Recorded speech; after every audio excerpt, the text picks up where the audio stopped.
السلام علیکم سامعین، پروگرام ہے میری کہانی. میں ہوں آپ کے میزبان شہناز عزیز. پروڈیوسر ہمارے انجم ہیرل گل اور سعدیہ اسد. ان کا ساتھ دینے کے لیے اسفر امام بھی موجود ہیں اسٹوڈیو میں. اور آج کا پروگرام ایک بڑا ہی خاص پروگرام ہے.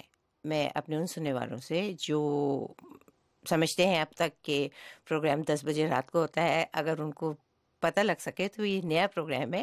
آپ اس کے دوران ٹیلی فون بھی کر سکتے ہیں ہمیں، جو ہمارے معمول کے نمبر ہیں، یعنی ٹول فری 0800-777-89. تو اس نمبر پر آپ ہمیں فون کر سکتے ہیں. آج ہم ایک ایسی کہانی کا خوشگوار انجام آپ کو سنانے والے ہیں جو ہم نے 2 سال پہلے نشر کی تھی. یہ کہانی جہاں زیب آوان کی تھی، کراچی سے. ایک ایسا نوجوان جو معذوری کا شکار ہونے کے باوجود کبھی اس نے ہمت نہیں ہاری، پڑھا لکھا، اسٹیج پہ آئے، بڑی بہادری سے دنیا کا مقابلہ کیا، اور ان کی کہانی ہم تک پہنچی. ہم نے بھی ان کی مدد کی انہیں بالی ووڈ تک پہنچانے میں. تھوڑی سی یہ بات ہم بعد میں کرتے ہیں. میں آپ کو پرومو سنوا دوں پہلے، تاکہ آپ ہمارے پتے نوٹ کر لیجئے آئندہ کہانیاں بھیجنے کے لیے. اور ساتھ ہی یہ تاکید کہ جب کہانی بھیجیں تو اس کی کاپی اپنے پاس ضرور رکھیں. تو انجم، اگر آپ پتے سنا دیں ہمارے لوگوں کو، یعنی ہمارے سننے والوں کو، تاکہ ہم آئندہ کہانیاں موصول کر سکیں. آواز دوست انعامی مقابلہ میری کہانی. جب میں 10 سال کا تھا، 12 سال کا تھا، تو میں نے گٹار سیکھنا شروع کر دیا تھا. ہماری اور آپ کی زندگیوں میں جنم لینے والی ایسی کہانیاں جنہیں اکثر کوئی سننے والا نہیں ہوتا. ہم ایک عرصے سے آپ کو یہ کہانیاں سنا رہے ہیں، لیکن ہم ہی کیوں، اب آپ کی باری ہے. بیٹھے بہت ڈر لگتا ہے، پھر بچے لوگ کو مارتے ہیں، ابھی بجلی ایسا کرنٹ لگاتے ہیں. مائکرو فون کی دوسری جانب نہیں، بلکہ اس کے سامنے ہمارے ساتھ ساتھ منتخب کہانیوں کو ہم آپ کی اپنی آواز میں اردو ریڈیو، ٹیلی ویژن اور ویب پر سنوائیں گے. ہر ماہ 3 منتخب کہانیوں پر بڑے انعامات دیے جائیں گے، لیکن پروگرام میں نشر ہونے والی ہر کہانی کسی نہ کسی انعام کی مستحق ہوگی. فون سے رابطہ کرتے 2 لاکھ روپے لاؤ، اپنے بچیاں کو لے جاؤ. آپ یہ کہانیاں ہمیں ای میل بھی کر سکتے ہیں، urdu.feedback@voanews.com. کہانیاں بھیجنے کے لیے پاکستان میں ہمارا پتہ ہے میری کہانی، Voice of America Urdu service, PO box number 1353، یعنی 1353، اسلام آباد، پاکستان. اور بھارت میں ہمارا پتہ ہے میری کہانی، Voice of America Urdu service, PO box number 5437 یا 5437، نئی دلی 110011، بھارت. تو انتظار رہے گا آپ کی کہانیوں کا. مزید تفصیلات کے لیے urduvoa.com. آواز دوست انعامی مقابلہ میری کہانی. انسان کو ہوش نہیں رہتا ہے، دنیا نا الٹ جاتی ہے.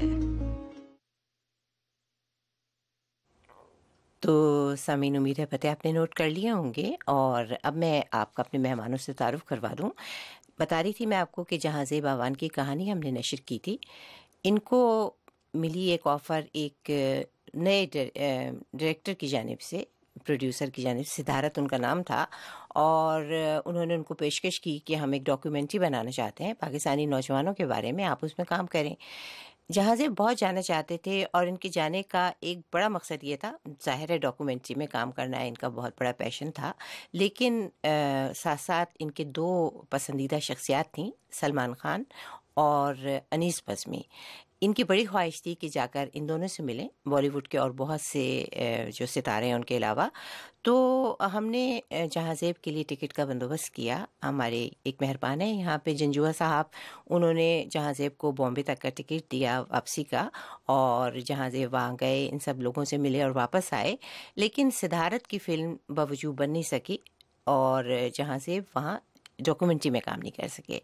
تو جہاں زیب ہمارے ساتھ موجود ہیں. ان کی ایک بہت بڑی زندگی کی خواہش بالی ووڈ میں کام کرنے کی ہے، وہ پوری ہوتی ہے کیا نہیں دیکھتے ہیں. ہمارے ساتھ انیس بزمی صاحب بھی موجود ہیں، جہاں زیب کو ہم ابھی بعد میں لیں گے. لیکن انیس صاحب، آپ کو میری آواز آ رہی ہے؟ انیس صاحب، میرا خیال ہے انجم شاید انیس صاحب میری بات نہیں سن پا رہے، تو کیا ہم ان کو بجائے اسکائپ کے ویسے ہی لے سکتے ہیں فون پر. دیکھتے ہیں کہ وہ ہماری آواز فون پر سن سکتے ہیں. یعنی ہم چاہ رہے تھے کہ انہیں اسکائپ پر لے لیں تاکہ آپ بزمی صاحب کو دیکھ بھی سکیں, کیونکہ آپ کو پتہ ہے کہ یہ ہمارا پروگرام ریڈیو اور ٹیلی ویژن پر بیک وقت نشر ہوتا ہے. آپ بھی اسے سیٹلائٹ ٹیلی ویژن پر دیکھ سکتے ہیں, اور پروگرام کے بعد اس کا ویڈیو ہم اپنی فیس بک پر اور اپنے ویب سائٹ پر لگاتے بھی ہیں.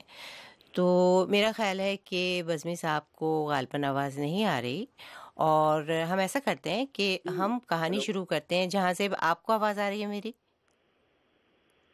جی السلام علیکم. جہاں سے آوان کو بھی غالباً آواز نہیں آ رہی. خدا کرے کہ ٹیلی فون لائنیں ٹھیک رہیں تاکہ جو سرپرائز ہم دینا چاہتے ہیں وہ سرپرائز عمل میں تو آئے.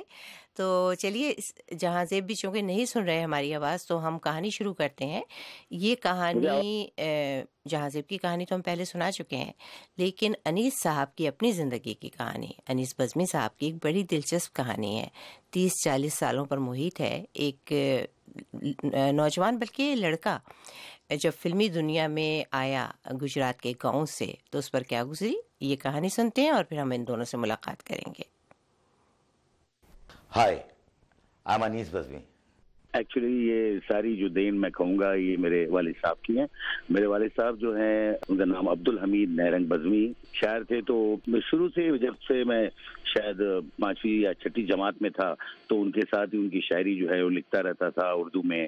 تبھی سے وہاں سے شوق آ گیا. تو ایک آپ یہ کہہ سکتے ہیں کہ کافی کم عمری میں جو ایک میری شخصیت تھی وہ یہ ہے کہ سارے بڑے بڑے شاعروں جو شاعر ہیں ان کے بیچ میں رہا ہوں. تو مجھے شاعری کا شوق جو ہے بہت پہلے سے شروع ہو گیا.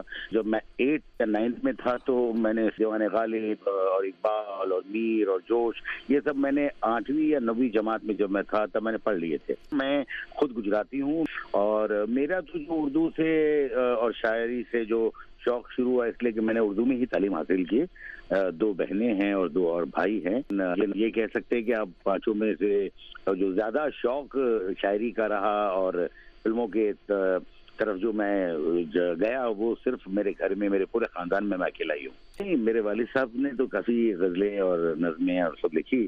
شعر ہے وہ آپ کو میں سنا سکتا ہوں کہ انہوں نے ایک عنوان لکھا تھا رقاصہ. تو اس پہ انہوں نے کہا تھا کہ پیار سمجھے نہ کوئی پیار کا بندھن سمجھے, پیار سمجھے نہ کوئی پیار کا بندھن سمجھے, ناز و انداز ہی کو رزق کا سادھن سمجھے. اور ہم نے ٹیکا بھی لگایا تو سنورنے کے لیے, سچ ہے سندھور کی قیمت تو سہاگن سمجھے.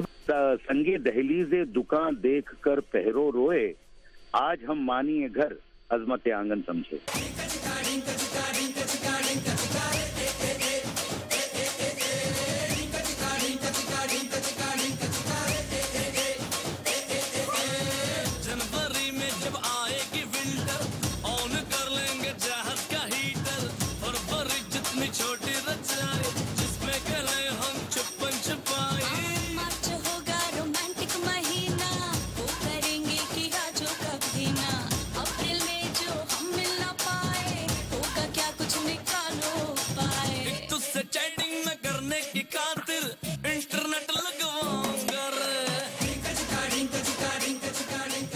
ان کے لیے تو یہ لگتا ہوگا کہ انیس کی فلموں میں اس طرح کے گانے کیسے آ سکتے ہیں, یہ عبدالحمید نیرنگ بزمی کے بیٹے ہیں. مجھے یہ لگتا ہے کہ میں جو فلم بناتا ہوں وہ چاہتا ہوں کہ بھائی پاکستان میں بھی چلے اور وہ لندن میں بھی چلے, چائنا میں بھی چلے, لدھیانہ میں بھی چلے. تو مجھے ایک بہت ہی وسیع آڈینس کے بارے میں سوچنا پڑتا ہے. تو آج جو یوتھ ہے, یوتھ کی اور جو آج کی جو جنریشن ہے وہ اس طرح کے گانے بہت پسند کرتی ہے. اور مجھے لگتا ہے کہ کہیں نہ کہیں بہت آسان زبان کے اندر اس میں بھی شاعری تھی, ایک بہت ہی خوبصورت تھاٹ تھا اور لوگوں کو بہت پسند آیا. یہ فلم جو بہت بڑی ہٹ ہوئی ہے اس میں اس گانے کا بھی بہت بڑا حصہ تھا. میں بہت ہی مطلب ینگ تھا اس وقت, آئی تھنک آئی واز 16 میری ایج تھی, اور مجھے یہ اتنا بڑا موقع ملا ان کے ساتھ 4 سال گزارنے کا. میں نے ایک فلم تھی پریم روگ, اس میں ان کو اسسٹ کیا تھا. اور مجھے لگتا ہے کہ آج میں جس جگہ بھی پہنچا ہوں اس میں ان کی دعاؤں کا اور ان کے ساتھ رہنے کا بہت اثر ہے. اس لیے کہ مجھے لگتا ہے کہ آپ 5 سال کچھ پڑھتے رہیے اور 5 دن کسی استاد کے ساتھ رہیے, وہ ایک تھوڑا بہت سیکھا ہے. مجھے لگتا ہے اس کا میں سارا جو گہرا جو ہے وہ دینا چاہتا ہوں راز صاحب کو. راز صاحب کے ساتھ رہنے کی وجہ سے مجھے سمجھ میں آیا کہ یہ فلم کیا ہوتی ہے, اسے کیسے بچانا چاہیے, اور ان کا جو پیشن تھا وہ مجھ میں کہیں بہت معمولی کہیے لیکن وہ جو پیشن ہے وہ ان کی وجہ سے آیا. نکل جا اس گھر سے. ارے اس گھر سے ہی کیا, اس گاؤں کو ہی چھوڑ کر چلے جائیں گے. ارے منہ جنات کا کیا ہے, کاٹ لیں گے اپنی زندگی کہیں بھی. اتنے سال اس گھر میں بے فکری سے یہ سمجھ کر کاٹ لیے کہ صاحب جی کا ہاتھ ہے ہمارے سر پر. ہم کو کیا ہے پرواہ کسی بات کی, مگر نہیں, اب ہم جان گئے کہ اس دنیا میں انات کا کوئی نہیں ہوتا. ہم جا رہے ہیں صاحب جی, اور اس گھر میں کبھی نہیں آئیں گے. ابھی نکل جا. دوبارہ اس گھر کی دہلیز میں قدم بھی رکھا تو میرا مرا ہوا منہ دیکھے گا تو. ان کا میں نے دیکھا کہ کام کا جو انداز تھا, وہ جب فلم بناتے تھے تو وہ مجھے لگتا ہے کہ وہ فلم جیتے تھے. اٹھنا بیٹھنا سونا جاگنا کھانا, وہ ہر چیز وہ صرف فلم کا سوچتے رہتے تھے, اور اسی لیے اتنی خوبصورت فلمیں انہوں نے بنائی. اور یہی جو محنت ہے, تو جو بھی اوپر والے نے مجھے قابلیت دی, تو مجھے ایک رائٹنگ کا سیٹ اپ بھی تھا, تو میں نے رائٹنگ بھی بہت کی. ولو بتا اسے بتا, مجھے غصہ آتا ہے تو کیا ہوتا ہے بتا اسے. میری ایک ٹانگ نکلی ہے, میں ہاکی کا بہت بڑا کھلاڑی تھا. ایک دن ادے بھائی کو میری کسی بات پر غصہ آ گیا تو میری ہاکی اسٹک سے میری ٹانگ کے 4 ٹکڑے کر دیے. لیکن دل کے بہت اچھے ہیں, فوراً ہاسپٹل لے کے گئے, آپریشن کروایا, نئی ٹانگ لگوا دی, یہ اسٹک دی, تھوڑا خرچہ دیا, اور بس ہو گیا. اب بتا کیا کروں تیرا. میں نے تو سوچا کہ 2 گڈ نیوز میں آپ کو دوں گا تو آپ میری اتنے خوبصورت ان لوگوں کے رول ہوئے کہ مشتاق بھائی آج جہاں بھی جاتے ہیں تو ان کو یہ ڈائلاگ بنا بولے لوگ تو چھوڑتے ہی نہیں ہے کہ میری ٹانگ جو نکلی ہے. مطلب یہ جو اپنے جیسے نانا پاٹیکر ہیں, انل کپور صاحب ہیں, اکشے ہیں, سلمان بھائی ہیں, اجے دیوگن ہیں, ان کے ساتھ میں نے کافی کام کیا. اور جو ویلکم میں جو پیچھے نانا جی اور انل جی کے ساتھ جو لوگ کھڑے ہیں, مشتاق اور اپنا بھرت اور ہمارا یہ کیا نام ایرانی, یہ سارے جو لوگ ہیں یہ بہت اچھے دوست ہیں. اور ان کو اتنا اعتماد بھی مجھ پہ اس لیے کہ اس وقت جب میں فلم شروع کیا تھا, میں نے رول خاص نہیں تھے, بٹ ان کو یہ ایک احساس تھا کہ نہیں انیس بھائی بہت پیار کرتے ہیں اور ضرور کچھ نہ کچھ اچھا یہ کریں گے. حالانکہ یہ اتنے اچھے خود ایکٹرز ہیں, کافی فلموں میں بڑے بڑے رول کرتے ہیں, لیکن یہ صرف میری وجہ سے کہ ٹھیک ہے بھائی ہم لوگ پیچھے کھڑے رہیں گے, لیکن انیس بھائی یہ فلم میں ہم کام کریں گے, کیونکہ ہمیں یہ امید ہے کہ آپ کچھ نہ کچھ اچھا کروائیں گے. اور دیکھیے کہ وہ ان کا پیار اور وہ ایک دوستی ہوتی ہے اور ایک وشواس ہوتا ہے. ماسٹر جی کی آ گئی چٹھی, چٹھی میں سے نکلی بلی, چٹھی میں سے نکلی ماسٹر جی کی آ گئی چٹھی. جو گانا ہے میں نے برسوں بعد سنا اور مجھے اپنے یہ ہو گیا کچھ 35-40 سال یا اس سے بھی زیادہ وقت ہو گیا ہوگا, تو مجھے میں نے بچپن میں 1-2 فلموں میں کام کیا تھا. ایکچولی کیا ہے کہ جو میرا ایک چھوٹا بھائی تھا, اس کا نام ہے رئیس, وہ بڑا ہی خوبصورت بچہ تھا, تو مجھے لگتا تھا کہ یہ بچے کو جو ہے فلموں میں کام کرنا چاہیے. تو اس کی تصویر لے کے میں جو ہے کافی لوگوں سے ملتا تھا, اور ایک بار جب گلزار بھائی سے ملاقات ہوئی تو انہوں نے کہا کہ انیس یہ تو بچہ بہت چھوٹا ہے, تم کرو گے؟ میں نے کہا کہ ٹھیک ہے. تو بس یہ آپ سمجھیے کہ یہ قسمت میں لکھا ہوگا, اللہ نے کچھ کیا ہوگا اور میری تقدیر میں ہوگا, ایک ڈیسٹینی ہوگی کہ میں نے وہ کام شروع کیا, اور دھیرے دھیرے پھر میرا شوق بڑھتا گیا اس لائن میں. اور پھر ایک فلم تھی کتاب گلزار بھائی کی, ایک فلم نصیب فلم تھی محمد رسائی صاحب کی, اس میں نے شتروگھن سنہا صاحب کا بچپن کا رول ادا کیا تھا. تو وہ ایکٹنگ جو ہے بس یہ ہے کہ اتفاقاً ایک آپ کہہ سکتے ہیں کہ میرا کوئی خاص پیشن اور میرا کوئی خاص شوق نہیں تھا, بٹ میں نے شروع کیا تھا کام کرنا, اس لیے مجھے اسی لائن میں آنا تھا. کچھ سمجھ تھی نہیں اور کوئی آگے پیچھے نہیں تھا, تو کافی کام کیا ایز اے اسسٹنٹ ایڈیٹر. پھر میں نے آرٹ ڈپارٹمنٹ میں کام کیا, پھر میں نے ساؤنڈ ریکارڈنگ میں کام کیا. تو اس طرح کے چھوٹے چھوٹے کام میں نے 1 سال 1.5 سال 2 سال 1 سال 1.5 سال ایسے کافی کرتے گیا. پھر میں نے اسسٹنٹ رائٹر کا کام کیا, دین اسسٹنٹ ڈائریکٹر بنا. تو میں نے کافی کام کرنے کے بعد میرے خیال سے جب میری ایج رہی ہوگی 16-17 سال, اس وقت میں نے اپنا ذہن بنایا کہ نہیں مجھے ڈائریکٹر بننا ہے, اور شاید میں یہ ڈائریکشن بہت اچھی کر سکتا ہوں. ڈائریکٹر بننے کے لیے میں نے کافی فلمیں لکھی ایز اے رائٹر. آج تک تقریباً 50-55 فلمیں لکھی ہیں. اتنی بڑی ہٹ ہو گئی, وہ آنکھیں تھی, وہ شعلہ شبنم, بول رادا بول, راجا بابو, دیوانہ مستانہ, وہ سلسلہ شروع ہو گیا اور میں 25-30 فلمیں لکھتا چلا گیا. اس کے بعد دین آئی اسٹارٹڈ ڈائریکشن. چور نہیں ہوں میں. Why are you laughing? غریب آدمی جب بھوکا ہوتا ہے تو چور ہی لگتا ہے. میرا سامان تھا وہ ایئرپورٹ پہ پتہ نہیں کہاں غائب ہو گیا. جس کے گھر جانا تھا اس نے لات مار کے باہر نکال دیا مجھے. صبح سے زکام لگا اور کچھ کھایا بھی نہیں میں نے. ਚੋਰ ਨਹੀਂ ਹੂੰ ਮੈਂ, ਖਾਲੀ ਲੱਗਤਾ ਹੂੰ। ਇਹ ਮੋਏ ਜਿਨ ਤੁਹਾਨੂੰ ਚੜਾ ਦਿੰਦੇ ਨੇ ਤੇ ਤੁਸੀਂ ਆ ਜਾਂਦੇ ਹੋ ਇੱਥੇ ਭੁੱਖੇ ਮਰਨ ਲਈ।